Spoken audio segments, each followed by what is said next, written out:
जिल्हा बँकेतील राजकारणात एक मोठं वळण आलंय। ज्या नोटिशीच्या प्रकरणावरून सत्ताधारी आणि विरोधकांमध्ये जोरदार संघर्ष सुरू होता ते प्रकरण न्यायालयाने आता क्लोज केलंय। पण या लढाईत आणखी एक महत्त्वाचा दिवस येणार आहे।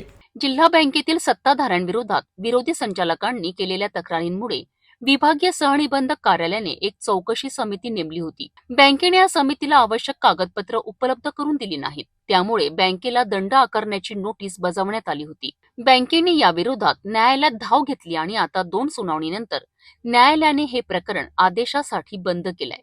यासोबतच बँकेचे संचालक आनंद काळे यांच्या अपात्रतेच्या प्रकरणावर 29 जुलैला सुनावणी होणार आहे, ज्यामुळे या प्रकरणाला आणखी महत्त्व मिळालंय। मला अद्याप नोटीस मिळालेली नाही आहे।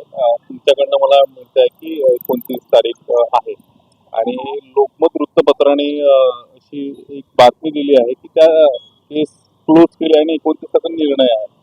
मी माझं म्हणणं मांडलेलं नाही, त्याच्यामुळे आय थिंक मला न्याय देवता मला चान्स देईल आणि नोटीस न मिळाल्यामुळे मी अजूनपर्यंत माझं म्हणणं मांडलं नाही आहे। पण आता 29 तारखेला काय आहे ते मी पाहून मी माझं म्हणणं मांडण्याचा प्रयत्न करेन माझ्या वकील।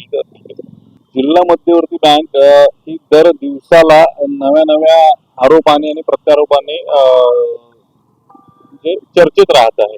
त्या आरोपांना काही तथ्य नाही आहे, म्हणजे विरोधकांना आता काही काम नसल्यासारखे उठसूट आरोप करतायत, आज जाते उद्या जाते अशा पद्धतीचं होत आहे। त्यामुळे कदाचित त्यातलाच हा एक आरोप म्हणून आता पाहू पुढे काय, म्हणजे नोटीस मिळाल्यानंतर मला पाहता येईल काय करता।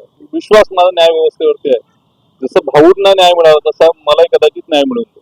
तर मित्रांनो, जिल्हा बँकेतील या घडामोडींवर आता सर्वांचं लक्ष लागलंय। न्यायालयाचा अंतिम निर्णय काय येणार आणि संचालक आनंद काळे यांच्या अपात्रतेबाबत 29 जुलैला काय होणार हे पाहणं महत्त्वाचं ठरेल।